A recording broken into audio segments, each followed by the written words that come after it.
Namaste, aloha. Welcome tonight to the Yoga Wisdom of the Bhagavad Gita. My name is Janapati. I'd like to offer my respects to you for tuning in. I know maybe some of you are expecting experienced meditation tonight, first Tuesday of the month. Usually we have experienced meditation, but next week will not be available to teach, so I moved the class up a week. So thank you very much for tuning in. Please accept my most humble respects, and I appreciate your taking time to listen to the most wonderful Bhagavad Gita as it is. This is translated by His Divine Grace, A.C. Bhaktivedanta Swami Prabhupada, who I offer my respectful obeisances unto, my spiritual grandfather, who translated this wonderful treatise of yoga wisdom for us. Tonight we're going to, as we do every month, we're going to read the purport by His Divine Grace, and we're going to read just comment a little bit about it and discuss it, which is very wonderful.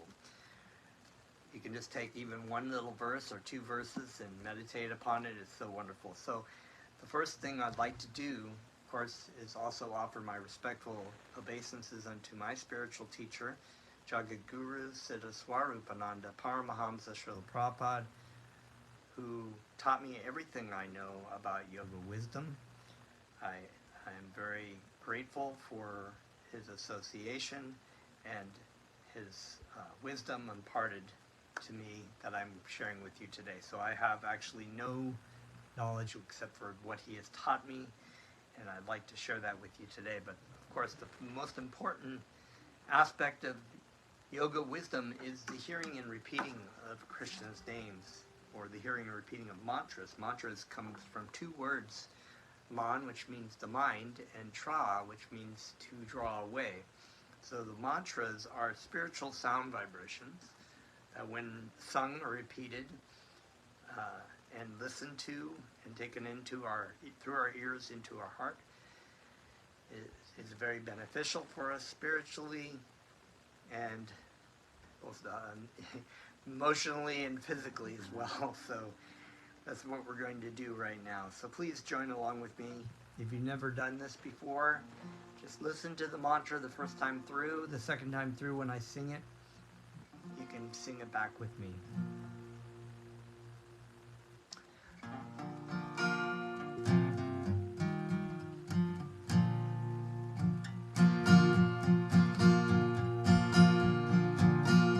Namo Siddha Swarupananda Paramahamsa Namine Karuna Swarupaya Radha Krishna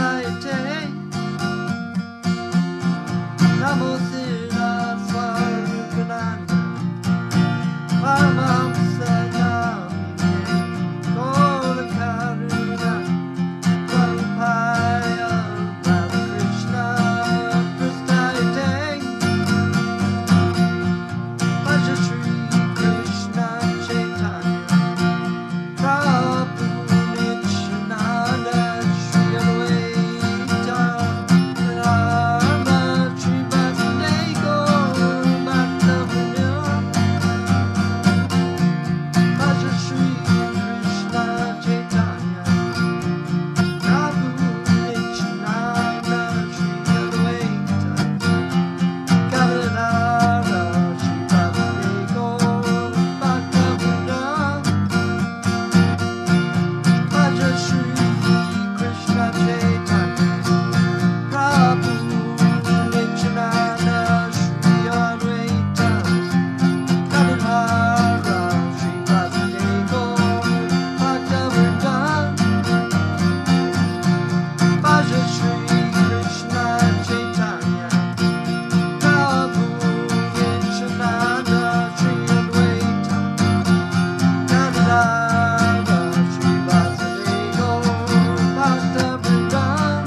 Howdy, Bull. Namaste. Thank you so much for tuning in. And we are going to read the Bhagavad Gita as it is. Once again, this is the book we are reading from. If you're looking for it, it's Bhagavad Gita as it is, by His Divine Grace, A.C. Bhaktivedanta Swami Prabhupada. I'd like to once again take the moment to offer my respects to my spiritual teacher by offering him a prayer.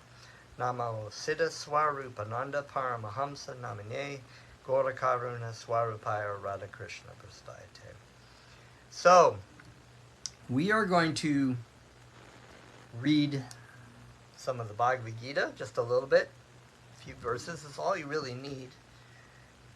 My spiritual teacher has often talked about, when you come into spiritual life, it's like you've been starving, you've been walking through the desert of material life, and you come into this cave or this banquet hall full of just so many wonderful, delicious foods, and you just have to take one bite and just chew it, let your body relish it, and sometimes it's very exciting. You want to read so much, but it's also just as beneficial just to take your time and reflect and to apply these things. This is the way of spiritual life. It's not like you're reading a newspaper. You read it, you take your time with it, you meditate upon it. And so we are going to read some verses from chapter 7. And this chapter is called The Knowledge of the Absolute. And there's a lot of information. We've talked about different kinds of ideas that, we know that this book, this Bhagavad Gita is set on a battlefield before a battle. But the Bhagavad Gita is translated as the Song of God. Gita, of course, is song or music, and Bhagavan is the Supreme Personality of Godhead, Sri Krishna. And in this particular story, Krishna is telling Arjuna, he's singing the Bhagavad Gita, singing the Song of God to Arjuna. The Bhagavad Gita is an eternal. So while it was related on the battlefield, it's been disseminated for all eternity, different places and different times. So it's an actual love song. It's actual relationship that we have as a Jivatma, or spirit soul, with the Supreme Personality of Godhead. And so we're going to read a little bit of this knowledge of the Absolute, starting at text 13. The translation goes as such, text 13, chapter 7, deluded by the three modes, goodness, passion, and ignorance, the whole world does not know me, who am above the modes and inexhaustible. So this is Krishna talking to Arjuna, right? And I'm just going to read some more of these verses. Text 14, this divine energy of mind consisting of the three modes of material nature is difficult to overcome, but those who have surrendered unto me can easily cross beyond it. Text 15, those miscreants who are grossly foolish, lowest among mankind, whose knowledge is stolen by illusion, and who partake of the atheistic nature of demons, do not surrender unto me. So there's a lot to unpack here. We've talked about the beginning of chapter 7, where Krishna actually lays out the different kinds of energies of Krishna. He talks about, I'll read it here, which is a very important verse. They're all very important verses, but talks about text 4, he says, earth, water, fire, air, ether, mind, intelligence, and false ego. Altogether, these comprise my separated material energies. So Krishna is talking a lot about the material and the spiritual energies. There are two kinds of energies, right, that we know about. There's the material energy, mammon, or the subtle energy of the material world, and there's spiritual energy, all energies are divine because they come from Krishna. So Krishna is saying this divine energy, talking about the modes of material nature, which we'll get into a little bit. Text 5, of course, Krishna says, besides this inferior nature, right? So he lays it out as the material energies growing more and more subtle, right? Starting from earth, right? Earth, water, fire, ether, air, ether, mind, intelligence, and false ego. These are all very more and more subtle material energies, right? We can see that, but Krishna lays it out as saying that it's an inferior nature from the two natures. Everybody in the material world, the scientists and these miscreants that Krishna talks about, oftentimes see things as there being only one kind of energy, and that's material energy, and therefore they try to come to the absolute truth by utilizing material energy. But the problem is the absolute truth is beyond the material nature. The absolute truth is Krishna, and Krishna is the source of all spiritual and material energy. But that spiritual energy, which includes the jivatmas here, this says here as well, besides this inferior nature, O mighty armed Arjuna, there is a superior energy of mind, which are all the living entities who are struggling with material nature and are sustaining the universe, right? So that's a very important point. So Krishna lays this out, and then he going back to our text 13, he's talking about the three modes of material nature. And there is a really very elaborate and detailed explanation about all of this, actually. What goes on with material nature, the creation of the material universes, and I say that plural because there are more than one universes, the expansions of Krishna into different kinds of Vishnu, Mahavishnus, and Vishnus in the material universes. So there's a very elaborate and very detailed explanation about these kinds of things that are mostly listed and talked about in the Srimad Bhagavatam. They are also touched upon in some of these other scriptures, including Bhagavad Gita, but if you want to know more about that, you should definitely pick up the Srimad Bhagavatam and read that. It's a wonderful scripture as well. So here we have these three modes, and that's in Sanskrit that's referred to as guna. Bhaktivedanta also goes on and talks about the word guna as referring to also a rope, which the living entities are bound by. So the gunas in the material universe basically are goodness, sattva, passion, rajas, and ignorance, tamas. And these modes of material nature influence the different, all the different things in the material universe. It could be like music, it could be food, it could be our personality, it could be the living situations, it could be the nature. And, things in the mode of goodness are generally, as the term is stated, we can think about like the mode of goodness is, a walk on the beach by the sunset, and when there's the birds going by and there's light breeze, or there's goodness in food where we have very fresh food. There's goodness in music, which is like mode of goodness, praising God, and maybe different kinds of classical music that bring us to this sort of mode of goodness. There's the mode of passion, which also influences food and music and different kinds of things. So passion is determined by creation or movement, or a lot of times anger. Cities are oftentimes in the mode of passion because everything's kind of going quickly, and people are apt to get irritated and whatnot. And then we have the mode of ignorance, which is referred to in sleeping, or lethargy, or in food it could be like old food that's rotting, and in a lot of these modes have a role in the material world. It is a role, so it isn't something that's outside of what under Krishna's will. It has a role. I mean, we do have to sleep. If we didn't have the mode of ignorance at night, we wouldn't go to sleep. Or if we didn't, some passion is oftentimes needed to create things. But there's more. There's quite a bit about the modes of material nature. In fact, there's even a chapter in the Bhagavad Gita which talks a little bit more about the modes of, if you want to read that.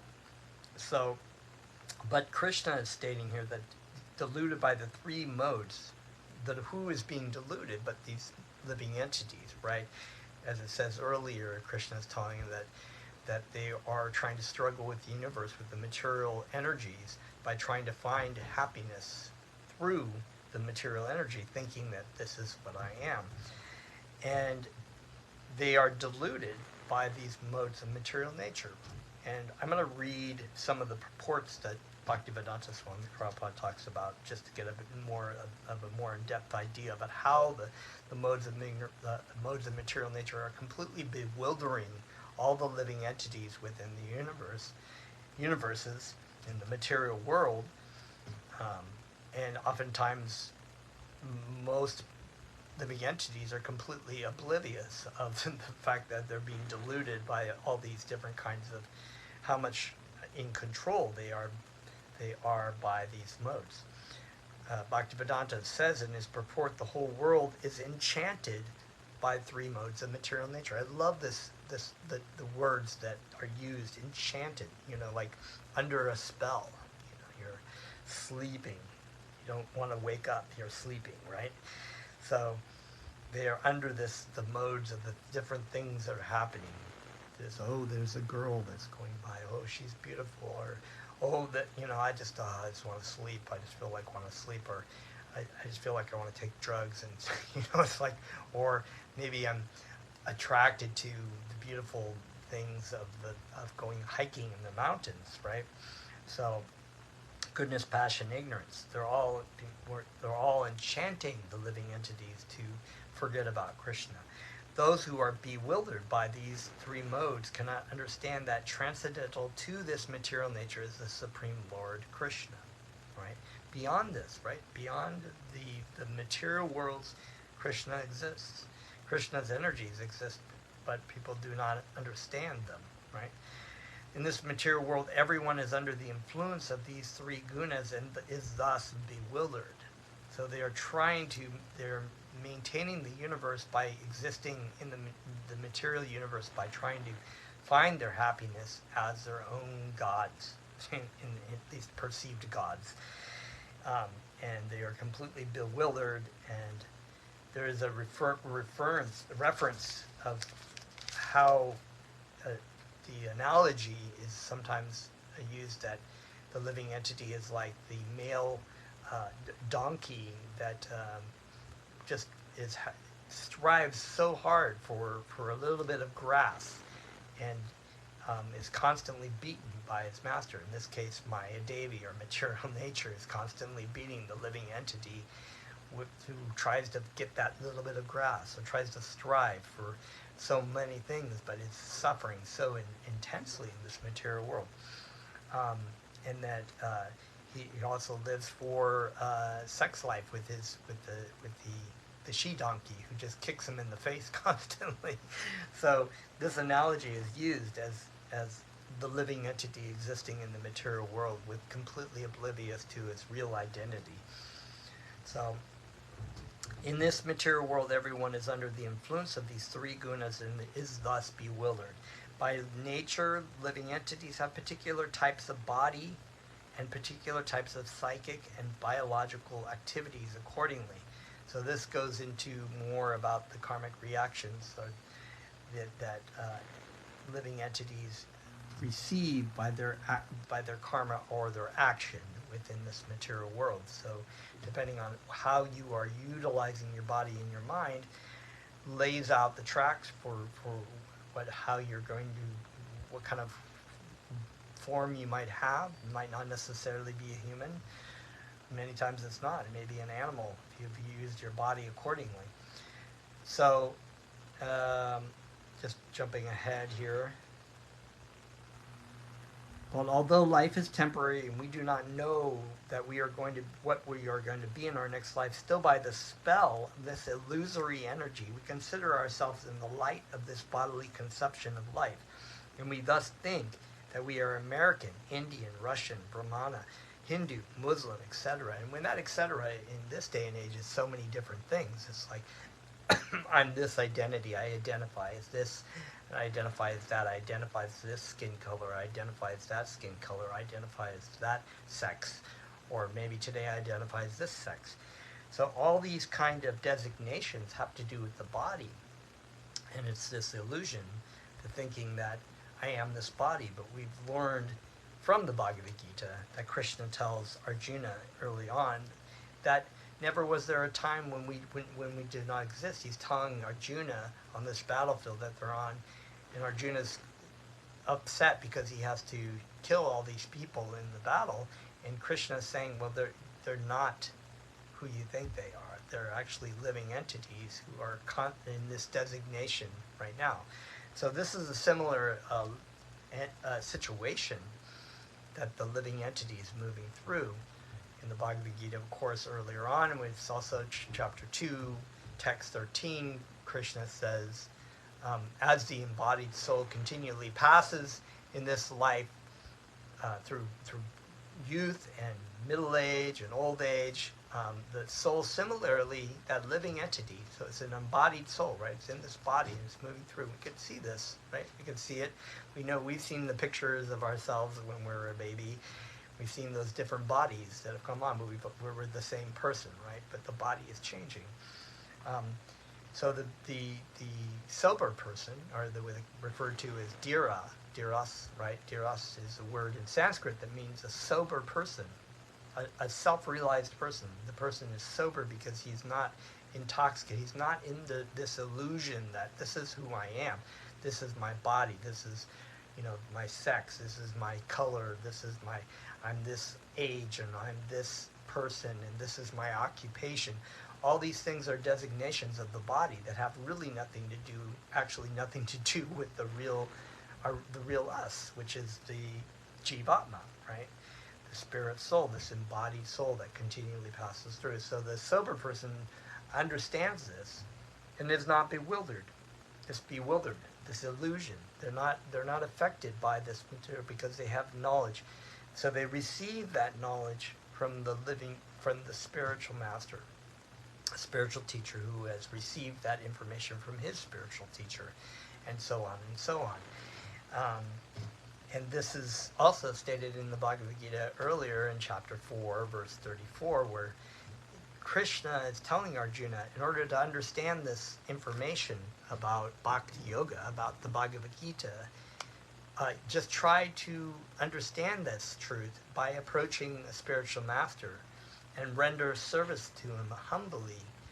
And that this self-realized soul, this living spiritual master who has received the same information from his spiritual master and applied it in his life, can teach you the truth because they have seen the truth.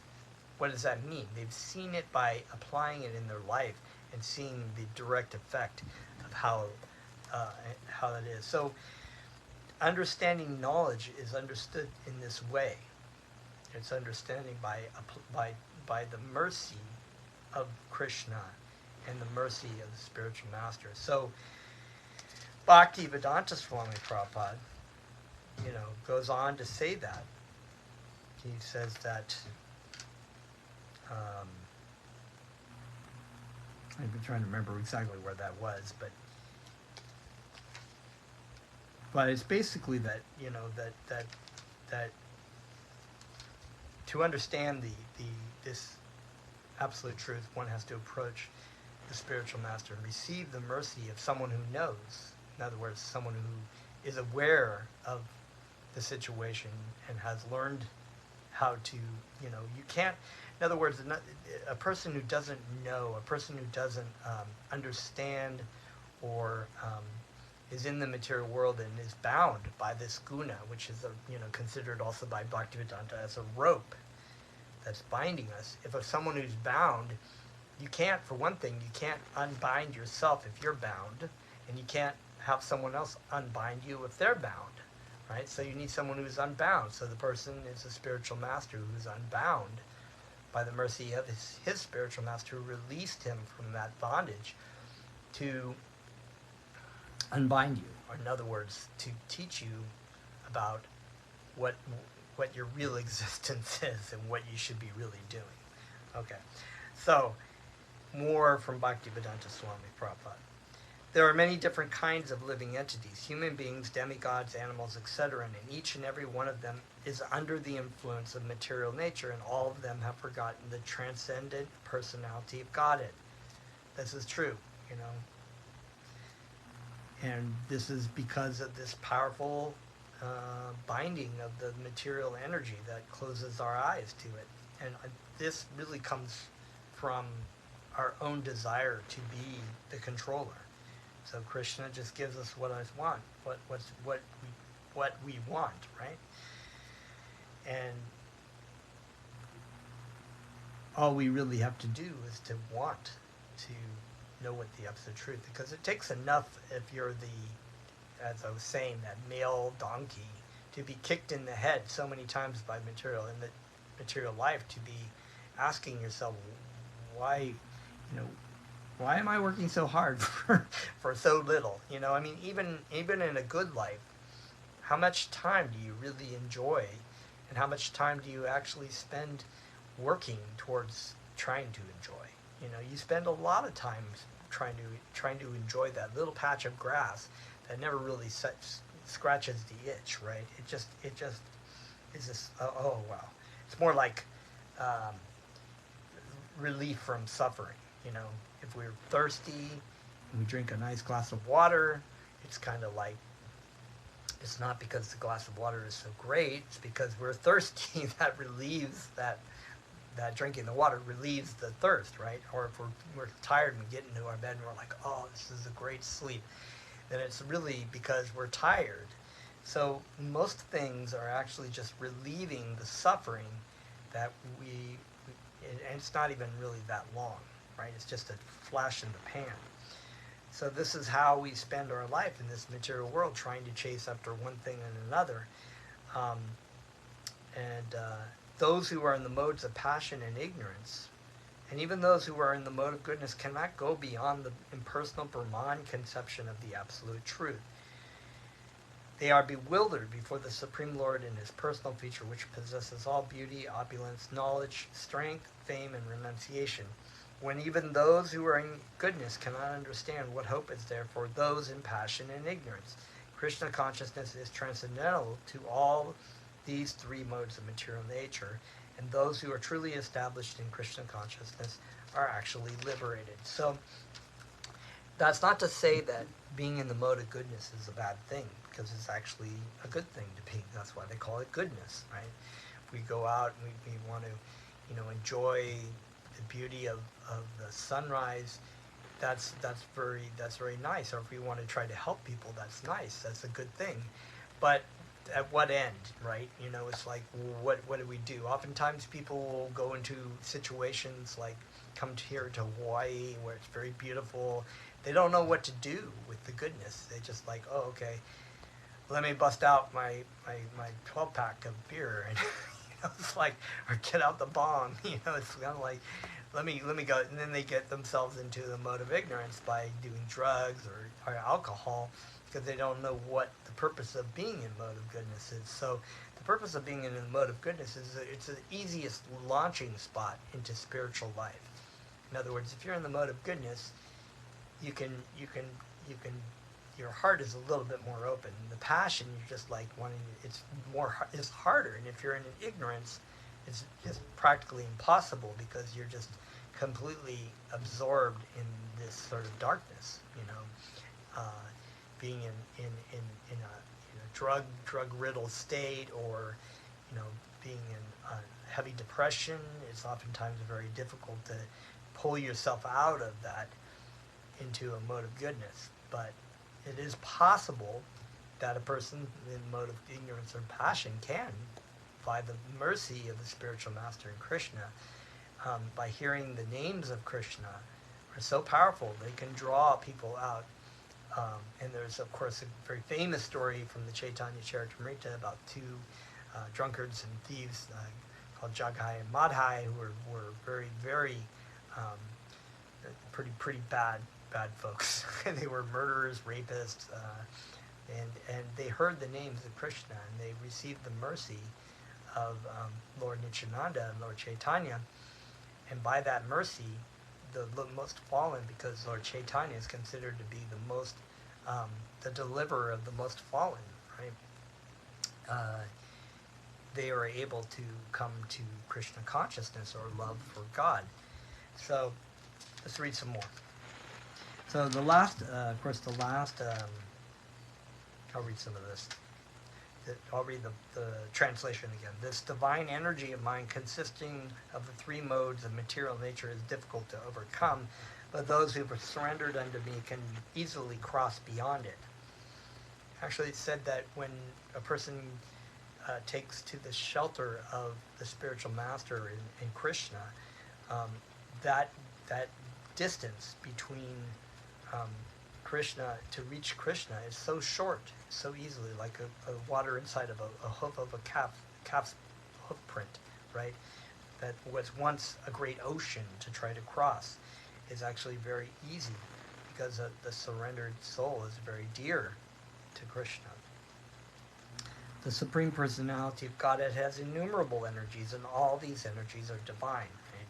So even when the material energy that we see as being, this is material energy, and it's not divine. It is divine because it comes from Krishna, and that's why in our existence in this material world, we can utilize the material energy in the service of Krishna. We do this all the time. We offer flowers to God. We offer our food to God. We offer our time and our money to trying to teach people about bhakti yoga and love for God. So these things are all material, and there's a really nice analogy, because it has to do with like someone who finds $20 or $100 on the ground, and so the materialist who finds the money on the ground immediately, oh wow, what can I enjoy with that, right? In this material world, what can I can get a car, maybe not a car with $100, but you know what I mean. So I can enjoy certain kinds of things if it were $10,000 or whatever. And the renunciate, so-called renunciate yogi, sees the money and sees it as an attachment, and they say, "Oh, I'm going to go far away from that." But then the devotee, the bhakta, the devotee of God, sees the money, understands that it belongs to someone else, belongs to God. So he tries to return that or utilize that money in service of God.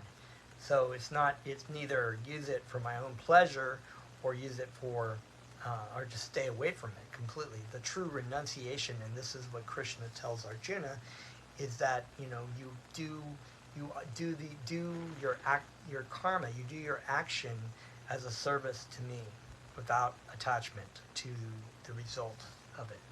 So Krishna tells Arjuna, you're a warrior. I want you to fight for me. I want you to kill for me. I want you to fight in this battle for me. This is what your tendency is a fighter. And I want you to offer that as an offering to me. So, in love, he's a warrior. He will do that in love. So not all of us are warriors. Some of us are teachers. Some of us are parents. Some of us are students, but we can offer our activities accordingly in the service of God, and this makes it very easy for us to come closer to God. So, and this last text is pretty long, purport, but we can read a little bit of it. Text 15, and those miscreants who are grossly foolish, lowest among mankind, whose knowledge is stolen by illusion, and who partake of the atheistic nature of demons, do not surrender unto me. So, that accounts for so many people, because we all think that we're all in this material world because we wanted to, we don't want to surrender to God. We want to be God. So it is said in the Bhagavad Gita that simply by surrendering oneself unto the lotus feet of the Supreme Personality, Krishna, one could surmount the stringent laws of material nature. At this point, a question arises. How is it that educated philosophers, scientists, businessmen, administrators, and all the leaders of ordinary men do not surrender to the lotus feet of Sri Krishna, the all-powerful personality of Godhead? So, the Gita answers this question very frankly. So, those who are not actually philosophers, scientists, educators, administrators, etc., but who pose themselves as such for material gain, do not accept the plan or path of the Supreme Lord.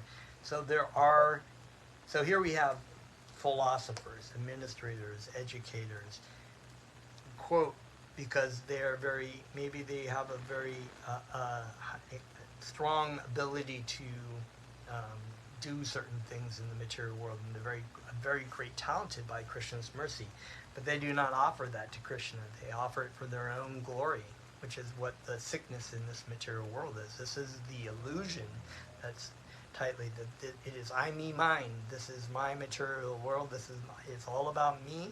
It's all about me or my extended self, my enjoyment in this world. And they're bewildered by this, and they're also bewildered by the fact that there's so many problems when they try to manipulate the energies of the material world to try to, many of them oftentimes have good intentions. They want to achieve a more peaceful state, and they're actually headed towards this sort of idea of absolute goodness and absolute truth, but because they do not understand the source of all these things and who is the owner and controller of all these things, then they themselves are deluded by the material energy. And we have seen many times in examples where people have a good intention of like creating a certain kind of government, like Mao or Stalin or Hitler, and many other people in political powers, or scientists or whatever, create bombs that blow up millions of people. And so it's like this all stems from this idea. So the atheistic plan makers are described herein as by the word discretum, or miscreants. Kritina means one who has performed emeritus work. The atheistic plan maker is sometimes very intelligent, as I said, and meritus also. So they may have actually a very philanthropic nature, right? Because of any gigantic plan, good or bad, must take intelligence to execute. But because the atheist's brain is improperly utilized in opposing the plan of the Supreme Lord, the atheistic plan maker is called discretina, which indicates that his intelligence and efforts are misdirected. So this idea of misdirection, of not knowing where to really put your energy and your focus, is what causes so many problems in this world. And yet people are so bewildered by why there's so many problems, but yet we live in a way of an I, me, mind. What can I accumulate for myself? What can I accumulate? How much can I enjoy from this material world? And this has an effect, a ripple effect, obviously, on our environment, on our governments, on everything that we do, on our society, on how we act towards each other. So there's a lot to be said about that. I'm just going to read through really quickly these verses again, and I just advise you to take some time and meditate upon these, because it's a very deep subject, and there's a lot of many layers to this knowledge of the absolute that we it has really no end of depth to it. It's just completely wonderful. Deluded by the three modes, goodness, passion, and ignorance, the whole world does not know me, who am above the modes and inexhaustible. This divine energy of mind, consisting of the three modes of material nature, is difficult to overcome, but those who have surrendered unto me can easily cross beyond it.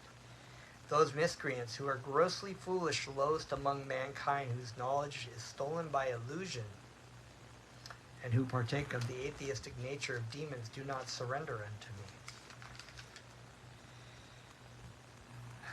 And that is all for today. And thank you so much for tuning in. And we're going to chant some more. So join along.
that's all for tonight.